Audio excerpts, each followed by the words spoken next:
ఎవరికి ఎవరు ఈ లోకములో ఎంతవరకు మనకి బంధము? ఎవరికి ఎవరు ఈ లోకములో ఎంతవరకు మనకి బంధము? ఎవరికి ఎవరు సొంతము? ఎవరికి ఎవరు శాశ్వతము?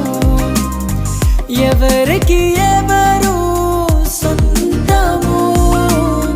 ఎవరికి ఎవరు శాశ్వతము?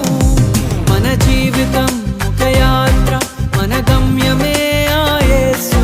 మన జీవితం ఒక పరీక్ష, కని గెలవ